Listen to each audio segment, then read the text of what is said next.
सावधान, कभी किसी को शिष्य ना बनाए जब तक भगवत प्राप्ति ना हो जाए। ये अपनी डायरी में, अपने दिमाग में लिख लेना चाहिए। बहुत हाथ जोड़े, पैर छुए तो नाम जपो, चलो दूरी बना के रहो, आंख मत दो, किसी को संग मत दो, किसी काम के नहीं हो। अगर तुम बैरागी हो, तुम ब्रह्मचारी हो, तुम जितेंद्री हो, तुम भगवत मार्ग में चल रहे हो, तुम्हारी वस्तु नहीं है, वो तुम्हारे सामने झुक के दे दिए। यहाँ के दाता ऐसे हैं, वो झुक के दे देते हैं, पता नहीं चलता, पैर छू के देते हैं, तुम्हें क्या पता, पैर छू के देते हैं।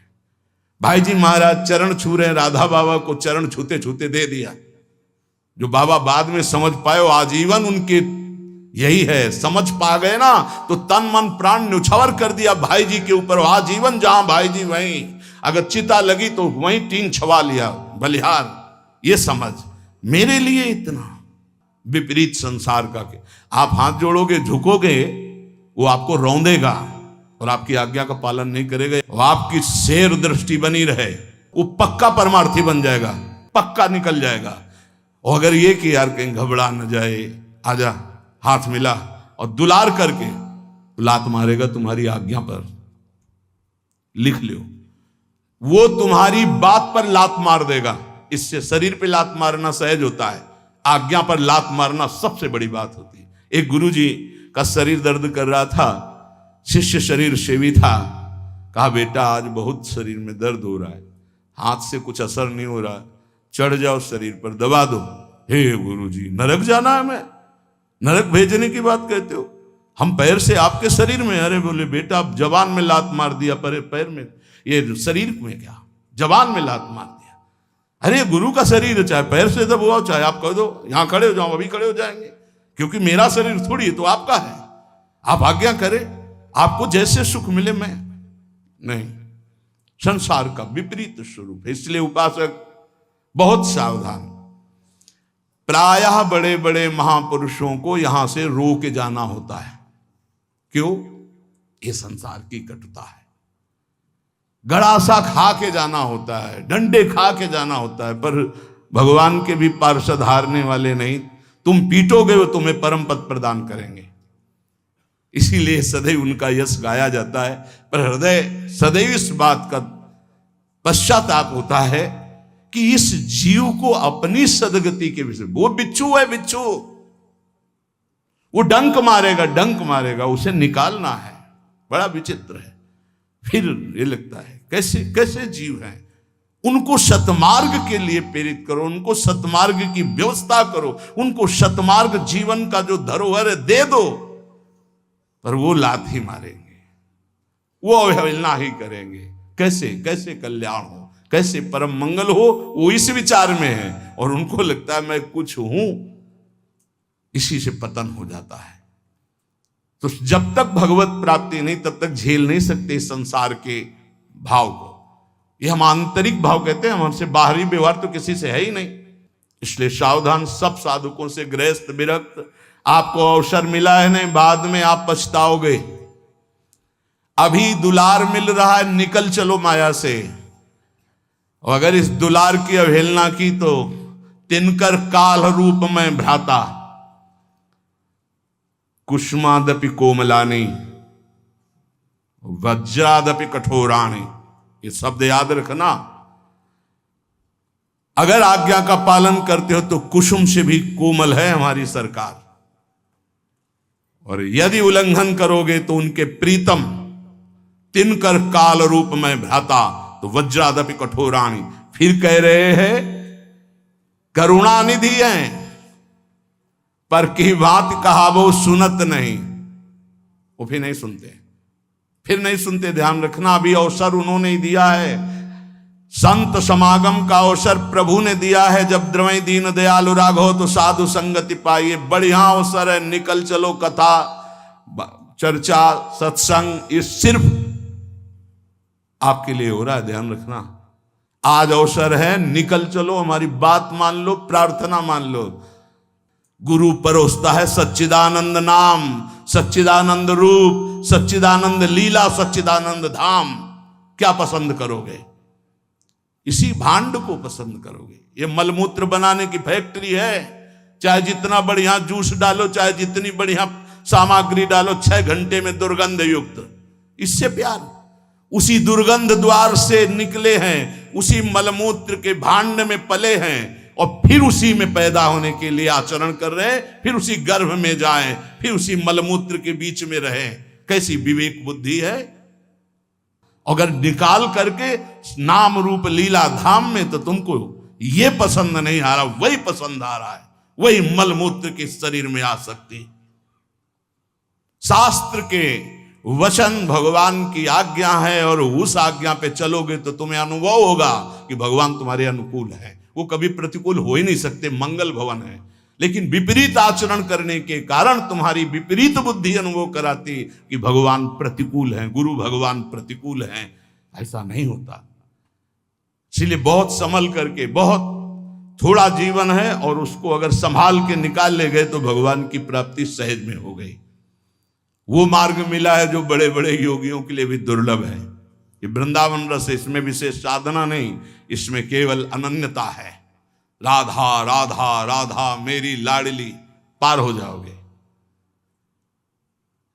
हम यहां बड़ों का अनुकरण नहीं करते, हम अपनी बुद्धि को बड़ों के उपदेश से नहीं तौलते, हम दूसरे से सलाह लेते हैं, दूसरे के आचरण देखते हैं, दूसरे की बुद्धि से चलते हैं।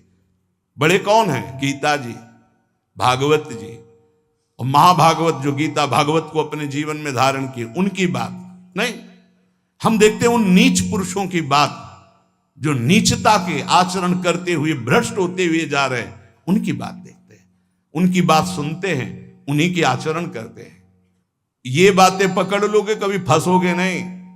हम कभी एकांत में नहीं समझाते, अगर डांटना है तो सभा में ही डांटते हैं। बात हमारी पकड़ लेना। अगर हमसे जुड़े हो, चाहे गृहस्थ हो चाहे विरक्त हो, तब तक किसी को घास मत डालना जब तक प्रिया प्रीतम ना दिखाई दे दे। हम यहां माइक से तुम्हें कह रहे हैं, जब तक गोरे सांवले गात का साक्षात्कार ना हो जाए, अगर ना हो जाए तो जीवन में किसी को शिष्य मत बनाना। नियम लिया था कि कभी नहीं बनाएंगे, पर गुरु आज्ञा करी ऐसी। गुरुदेव की आज्ञा के आगे चाहे सैकड़ों नरक मिले, उससे कोई फर्क नहीं पड़ता। गुरुदेव की आज्ञा में हमारा जीवन चाहे जिस कोटि का हो जाए, इसका कोई फर्क नहीं पड़ता। पर हम तुम्हें आज्ञा दे रहे हैं, जब तक सांवले सरकार और गोरे चरणारविंद का साक्षात्कार ना हो जाए, ममता ना हो जाए, कभी किसी को शिष्य ना बनाना। नहीं तो उनका उद्धार होगा कि नहीं पता नहीं, लेकिन तुम्हारा नहीं होगा। ऐसा फिसलन का ये मार्ग है। उपदेश देना, शिष्य बनाना, प्रचार करना, मतलब मिट्टी में मिल जाना। और भगवत साक्षात्कार है तो फिर भुने हुए चने में चाहे जितनी खाद पानी लगा दो, कभी अंकुरण नहीं होता। ये शिक्षा पकड़ लो, ये मिलती नहीं है। उदर पूर्ति के लिए भिक्षान आधा पेट, संयम नियम पूर्वक जीवन, कम सोना, निरंतर भजन करना, भगवत साक्षात्कार जल्दी हो जाना। विश्वास कर लो। वैसे भी शास्त्रीय सिद्धांत 12 वर्ष साधना में भगवत साक्षात्कार हो जाता है। कोई भी चिंतन 12 वर्ष लगातार हो तो सिद्ध हो जाता है। ये सब माया सिद्ध है। 12 जन्म से उसी का चिंतन हो रहा है। भगवान का चिंतन 12 वर्ष कर लो तो सिद्ध हो जाओगे। ये शास्त्रीय पद्धति है, ये संतों की जय घोष है। 12 वर्ष में सिद्ध हो जाता है। भैया 50 वर्ष व्यतीत हो जाते हैं, छोटे मोटे पर निंदा, पर दोष दर्शन, पर निंदा श्रवण, ये नहीं छूट पाते। भगवत साक्षात्कार तो बहुत बड़ी बात है। बहुत ऊंची उपासना में प्रवेश हो चुका है।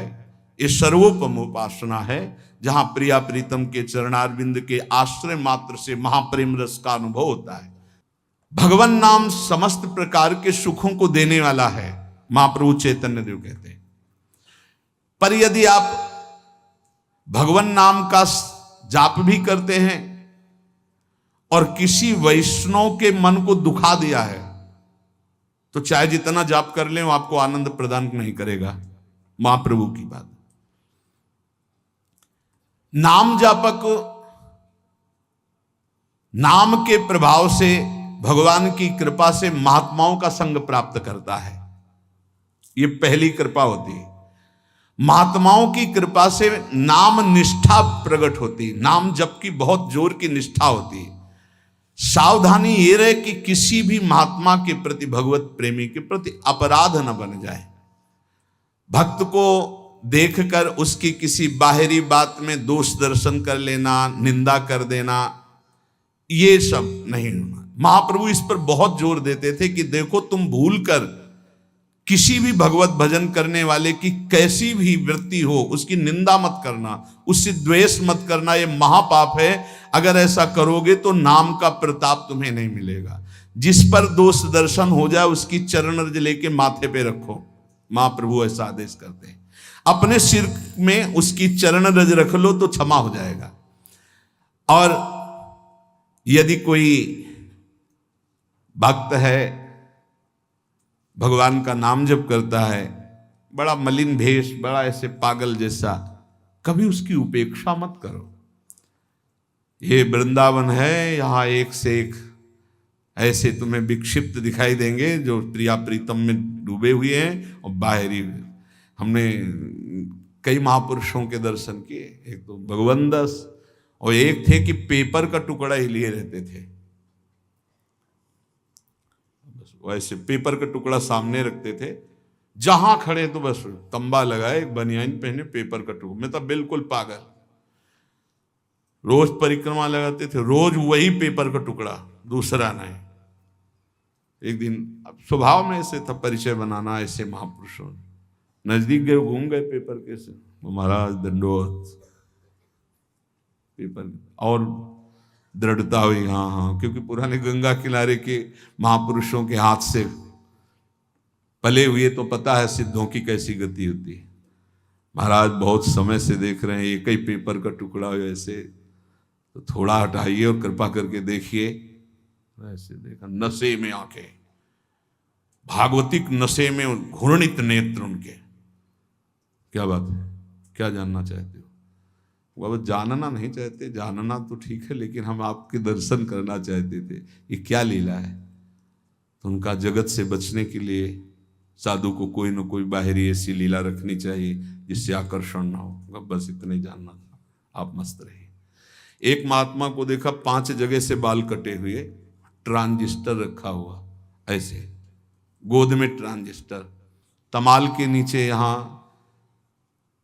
जो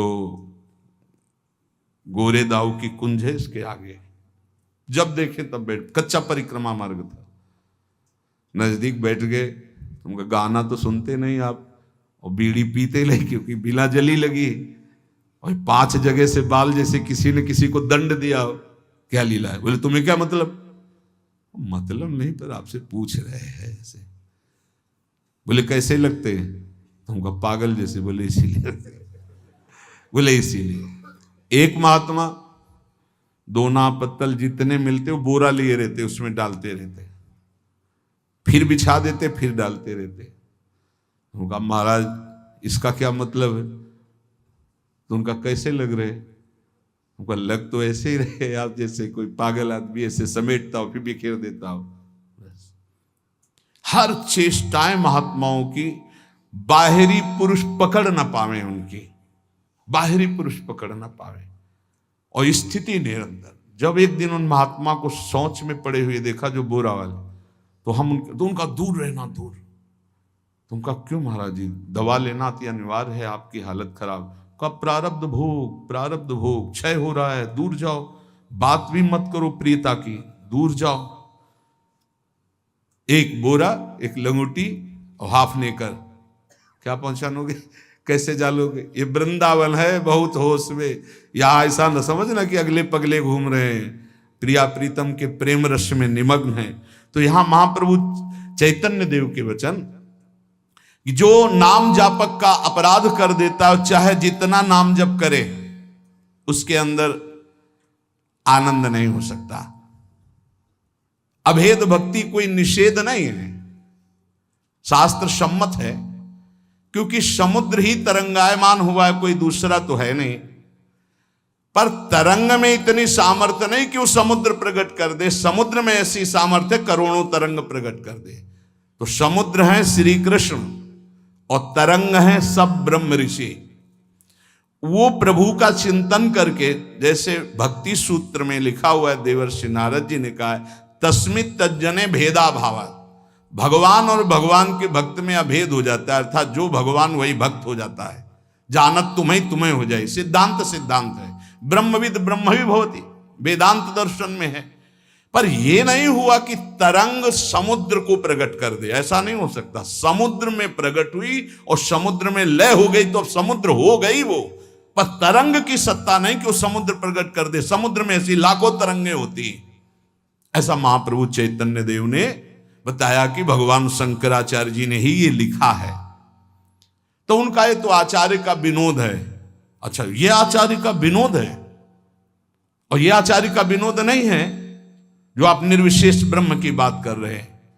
भगवान, फिर मैं अपनी बात को दोहराता हूं कि ये संसार से जो बहुत बुद्धिमान हैं, उनकी बुद्धि को घिसने के लिए ये बना हुआ है वेदांत, घिस घिस के सूक्ष्म करने के लिए। और जिस समय वो थक जाएंगे तो फिर हरीश शरणम ही निकलेगा, हरीश शरणम। सन्यासी जन जानते हो क्या? ओम नमो नारायणाय, ओंकार स्वरूप भगवान नारायण को नमस्कार है, तो बोलेंगे नारायणाय नारायणाय नारायण। आप देखो ना, भगवान की शरण में हो जाना, भगवान का नाम लेना, ये सब महाज्ञानियों में है, पाया गया।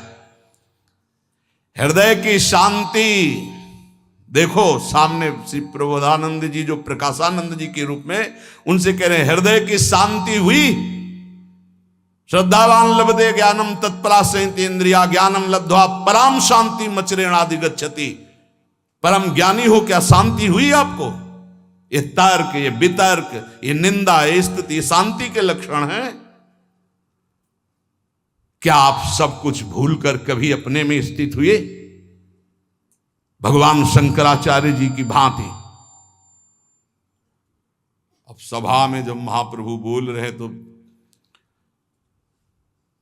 तुम्हें हम सुनाते हैं भगवान शंकराचार्य जी ने क्या कहा। मत्स्यादिभिरवतारैरवतारवता सदा वसुधाम परमेश्वर परिपाल्यो भवता भवतापभीतो हम।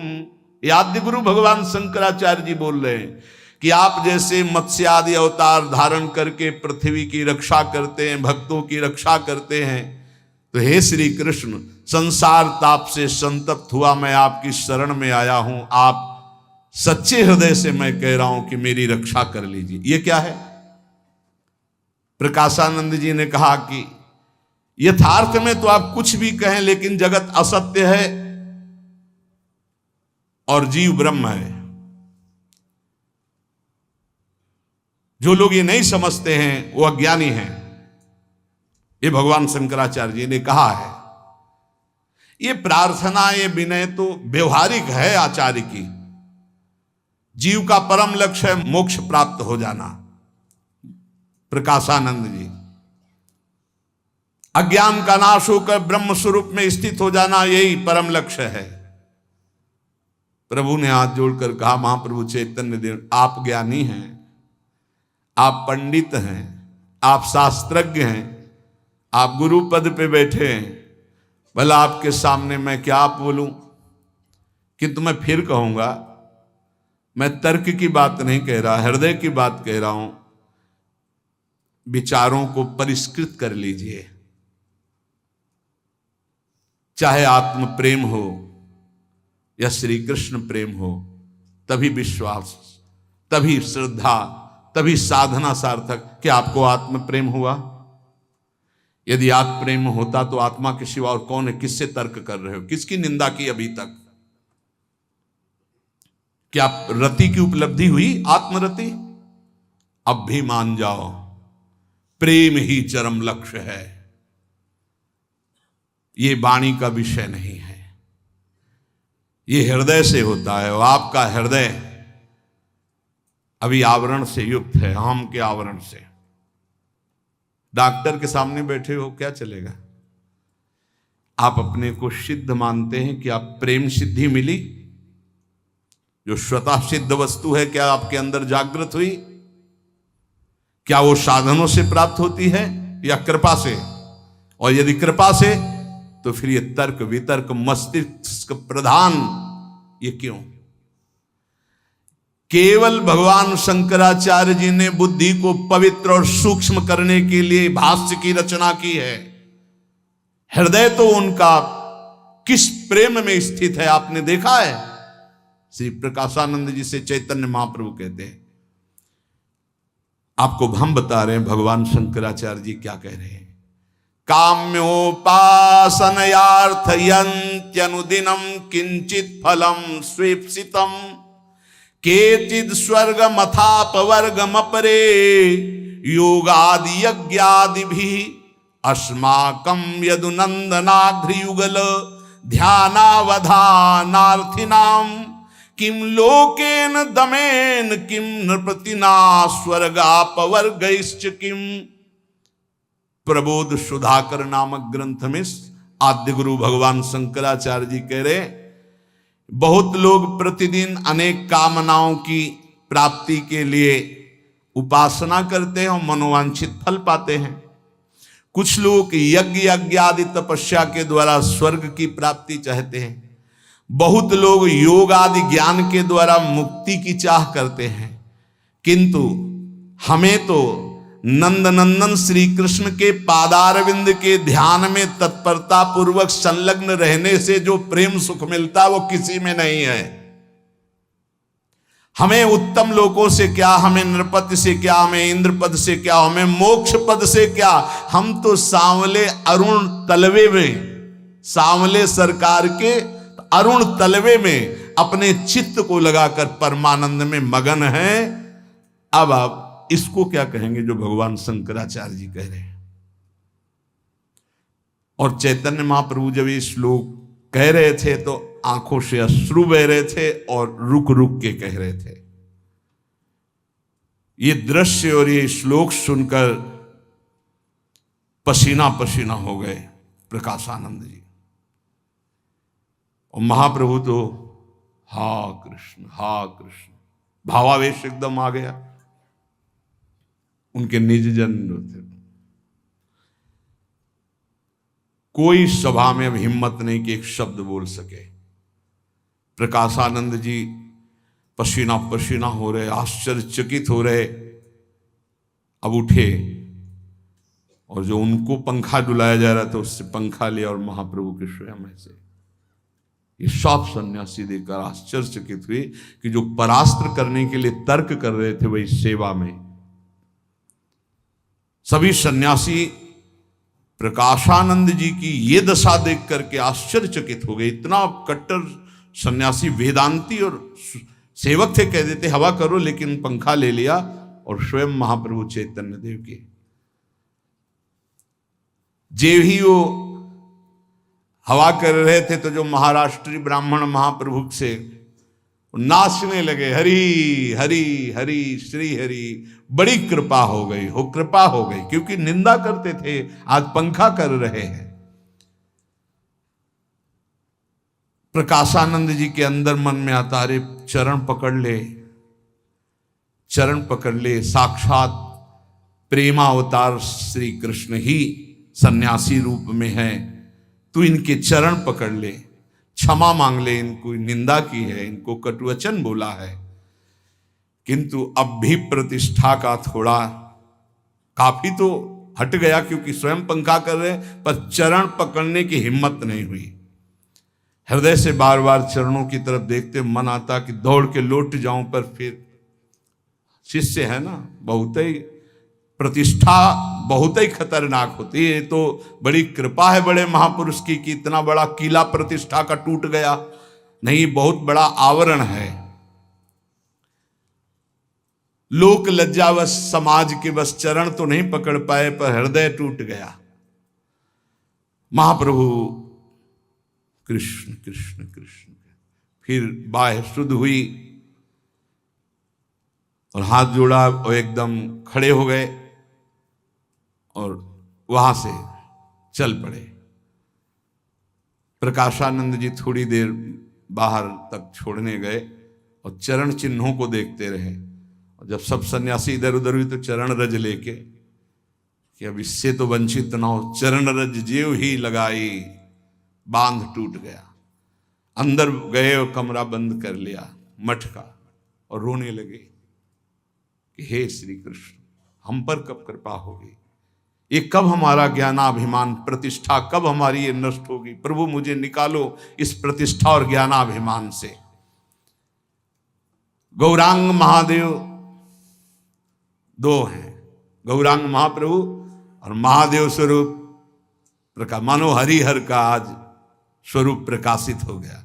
जैसे भगवान शिव श्री कृष्ण के चिंतन में मगन रहते हैं, ऐसे श्री हरि भगवान शिव की आराधना करते हैं। तो दैन्य भाव से मानो महाप्रभु श्री कृष्ण रूप में गए, तो महादेव स्वरूप में अब इस समय प्रकाशानंद जी श्री कृष्ण विरह में तड़पने लगे अंदर। गौरांग और महादेव दोनों स्वरूप है। जो ब्रह्म स्वरूप है वो साक्षात शिव है। ऐसा नहीं कि छोटी मोटी कोई स्थिति के महापुरुषों प्रकाशानंद जी, नहीं तो कब का परास्त कर देते सार्वभौम भट्टाचार्य जी। ऐसे विद्वान सार्वभौम भट्टाचार्य जी कि एक आचार्य प्रणाली का ग्रंथ कहीं दूर देश में था जो वो कभी किसी को देते ही नहीं थे। तो कहा हमको कुछ दिन के लिए दे दो, हम प्रतिलिपि बना दें हाथ से। उस समय मशीनें तो थी नहीं, तो उनका नहीं दे सकते। बोले एक बार सुना दो। हाँ बोले सुना सकते हैं। जैसे जैसे सुनाते गए वैसे वैसे अंदर दिमाग में पूरा ग्रंथ याद करके आए, महाप्रभु को सुना दिया था। इतने प्रवीण बुद्धि के, तो भला वो क्यों न प्रकाशानंद जी को परास्त कर देते। नहीं, वो अद्भुत शैव निष्ठा को, ब्रह्म निष्ठा को प्राप्त थे। पर प्रेम तो प्रेम है, प्रेम का एक अद्भुत प्रभाव होता है जो किसी को भी परास्त कर सकता है। जब भगवान को अधीन, अजित को जीत लिया तो और कौन बात। अजित को कोई जीता तो प्रेम नहीं। भगवान का एक नाम है प्रेमाधीन। उस दिन से प्रकाशानंद जी का मन आम ब्रह्मास्मि से खसक गया और बार बार अंदर हे श्री कृष्ण कृपा करो, हे श्री कृष्ण कृपा करो, ऐसे होने लगा। बीच बीच में रोने लगे। कभी जीवन में आंसू नहीं आते सन्यास में, ध्यान रखना। अब रोना शुरू हुआ। उन्हें कुछ अच्छा नहीं लग रहा था। वेदांत की सारी बातें, ग्रंथ सब मानो काटने को दौड़ रहे हों। शिष्यों की तरफ देखते तो ऐसा लगता मानो हमें बंधन में डाल दिया गया। कब भागूं यहां से, उनका मन ऐसे। कब मैं महाप्रभु चैतन्य देव के चरणों में जाके गिर जाऊं एक बच्चे की तरह, कह दूं कि मुझे संभाल लो। अब वो अनुपम रूप माधुरी श्री कृष्ण की उदय होने लगी उनके हृदय में, क्योंकि पवित्र हृदय कोई साधारण महात्मा है। अब तो जैसे जैसे रूप प्रकट होने लगा, भारी विकलता होने लगी। अब लगा कि ऐसे महापुरुष का जिनका दर्शन संभाषण श्री कृष्ण रूप माधुरी में मुझे आसक्त कर दिया, उनकी मैंने निंदा की, उनकी अवहेलना की। एक बार उनके चरणों में पड़ के रोऊं, क्षमा याचना करूं, पर कैसे कैसे करूं, कैसे उनके चरणों में पड़ूं। रो पड़े और निकल पड़ा, हे चैतन्य देव मुझे अपने चरणों में स्वीकार करो। ये कृपा है। प्रभु कहते हैं कि कोई भी वैष्णव अपराध करने वाला हो, चाहे वो महादेव जी के समान वैभव क्यों न रखता हो, मैं कहता हूं कि वो तत्काल मेरी दृष्टि से त्याज्य होगा और उसका समस्त भजन फल क्षीण हो जाएगा। चैतन्य महाप्रभु श्रीवास ने कहा, प्रभु अपराध का विमोचन का उपाय भी तो होना चाहिए। अगर अपराध बन जाए, प्रभु ने कहा जिसके प्रति अपराध हुआ है उसकी चरण धूलि माथे पे रख के उससे प्रार्थना की जाए और वो वैष्णव क्षमा कर दे, तभी क्षमा होता है, अन्यथा वैष्णव अपराध क्षमा ही नहीं होता। ये बात बड़ी भयावह है और इसे ध्रुवदास जी ने भी सिद्धांत विचार लीला में 42 लीला में कहा है कि भक्तन के अपराध सो डरपत रहो। ये अपराध ऐसो है कि वज्र की लीक है, इसके मिटाने का कोई उपाय नहीं। वही वैष्णव क्षमा कर दे तो क्षमा कर दे। समर्थ होते हुए भी हरिराम व्यास जी असमर्थ हो गए, केवल जरा सा वैष्णव अपराध। समर्थ होते हुए भी रूप गोस्वामी जी की लीलांतर ध्यान हो गई। एक वैष्णव को व्यर्थ में कल्पना से उसे दुख हो गया। वहां कोई दुख की देने की संभावना नहीं, वो लीला में हंस रहे हैं। और वो लंगड़े थे तो उन्होंने समझा मुझे देख के हंस रहे हैं, बस इसी बात से लीला का अंतर ध्यान हो जाना। तो आप महाप्रभु चैतन्य देव की जो महिमा, जो उनके भक्तों के, उनके पार्षदों के आप चरित्र सुने, उसका चिंतन करें। और आखिरी बात महाप्रभु की कि चाहे जितना कोई नाम जापक हो, यदि वैष्णव अपराध करेगा तो चाहे महादेव जी के समान ज्ञान और वैभव हो, वो नष्ट हो जाएगा। इसलिए श्रीपाद ने भी यहाँ वर्णन किया बार बार कि धाम में रहते हुए धामी जनों का कोई अपराध न बने, कोई नाम जापक का अपराध न बने। तो जैसे भी हो, जितना भी नाम जप करते हो, प्रभु हमारे बड़े कृपालु, आपकी आध्यात्मिक उन्नति होगी, आप सुखपूर्वक जीवन व्यतीत करेंगे, आप सुखपूर्वक भगवत धाम की यात्रा करेंगे। इसलिए नाम जपते हुए, सबके चरणों में प्रणाम करते हुए सावधानी पूर्वक जीवन व्यतीत करें। जो संतों के उपदेश हैं वो केवल तुम्हारे मंगल के लिए हैं। जो संतों का प्यार दुलार है केवल हरि की कृपा से मिलता है। तुम्हारे में कोई सद्गुण नहीं कि तुम्हें कोई प्यार कर रहा है, ये हरि की कृपा है। ऐसा सोचकर रो कि हमें संत प्यार करते, हमें गुरुजन प्यार करते। कौन यहां सब स्वार्थ से आसक्त कोई प्यार किसी को करता है? वासना का खेल कोई प्यार है? संत गुरुजन शास्त्र सम्मत जो तुम्हारे को उपदेश करते, इसे प्यार समझो। तुम्हें जो डांट लगती, जो तुम्हारा तिरस्कार होता है, इसे प्यार समझो। अगर ये प्यार सह गए तो प्रेम को प्राप्त हो जाओगे। नाम जपते हुए सावधानी पूर्वक नाम को बढ़ाइए, नाम को बचाइए और नाम को पचाइए। नाम जापक से कोई अहंकार भरे वचन, कोई अहंकार भरी चेष्टा, कोई दोष दर्शन, कोई निंदा, ये ना होने पावे। बहुत सावधान रहोगे तो जीवन मंगलमय हो जाएगा। शेष चर्चा आगे। श्री राधा वल्लभ लाल।